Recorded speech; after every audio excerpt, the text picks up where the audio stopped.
I spent 10,000 hours and 10,000 more, or if that's what it takes to learn a sweetheart of yours, and I might never get there. Kami dari kelompok 7 akan membahas mengenai pengertian iklim Oldeman. Sebelumnya, iklim Oldeman merupakan klasifikasi iklim yang didasarkan pada kriteria bulan-bulan basah dan bulan-bulan kering atau yang biasa disebut bulan turun hujan secara berturut-turut. Klasifikasi iklim Oldeman ini tergolong klasifikasi yang baru di Indonesia. Bahkan, beberapa hal masih memerlukan diskusi mengenai batasan atau kriteria yang digunakan. Namun, klasifikasi ini tetap berguna untuk keperluan praktis klasifikasi lahan pertanian tanaman pangan Indonesia.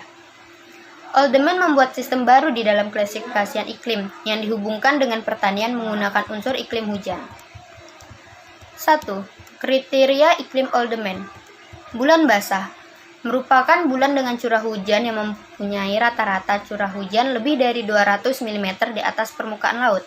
Bulan lembap merupakan bulan dengan curah hujan dengan suatu rata-rata yang kurang dari 100 hingga 200 mm dari permukaan kawah.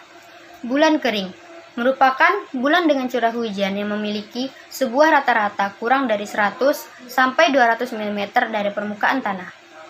Selanjutnya saya akan membahas tentang klasifikasi Oldeman. Klasifikasi Oldeman digunakan untuk tanaman pangan atau pertanian di Indonesia. Klasifikasi iklim Oldeman ini didasarkan pada kriteria bulan-bulan basah atau iklim hujan. Klasifikasi iklim Oldeman dibagi menjadi 5 tipe kategori. Yang pertama, iklim A. Jika terdapat dari 9 bulan hujan basah berturut-turut. Yang kedua, iklim B. Jika terdapat 7-9 bulan hujan basah akan berturut-turut.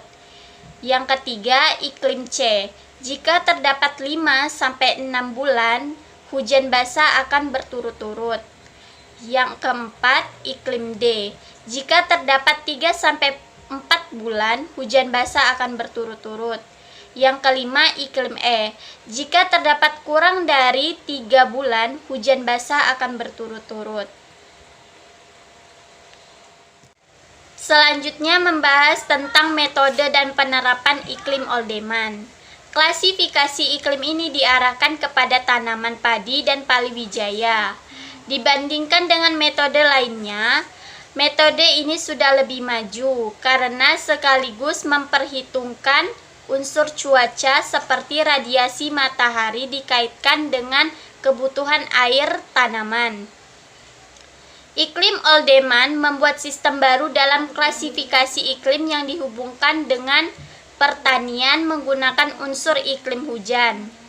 Ia membuat dan menggolongkan tipe-tipe iklim di Indonesia berdasarkan pada kriteria bulan-bulan basah dan bulan-bulan kering secara berturut-turut.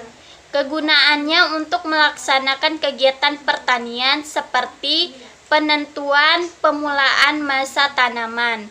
Kedua, penentuan tanaman dan intensitas penanaman.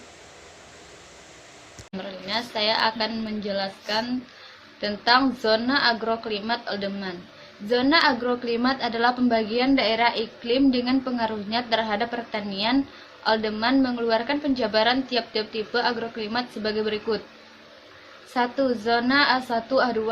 Sesuai untuk budidaya padi terus-menerus namun produksi agak rendah karena kerapatan fluks matahari rendah sepanjang tahun. 2. Zona B1. Sesuai untuk tanaman padi terus-menerus dengan perencanaan awam musim tanam yang baik, produksi maksimal jika dilakukan di musim kemarau. Zona B2. Dapat dibudidayakan padi 2 kali setahun dengan varietas umur pendek dan musim kering pendek untuk palawija. 4. Zona C1. Budidaya padi sekali dan palawija 2 kali dalam 1 tahun. 5. Zona C2, C3, C4. Tanam padi sekali dan palawija 2 kali setahun. Namun, tanam palawija kedua harus hati-hati karena jatuh di musim kering. 6. Zona D1. Tanam padi umur pendek 1 kali dengan panen yang tinggi biasanya karena kerapatan fluks matahari tinggi. 7. Zona D2, D3, D4 memungkinkan untuk 1 kali padi dan 1 kali tanam palawija tergantung dari kestabilan irigasi. 8. Zona E. Wilayah ini umumnya kering tandus, mungkin bisa untuk palawija sekali dan itu pun tergantung dari adanya hujan.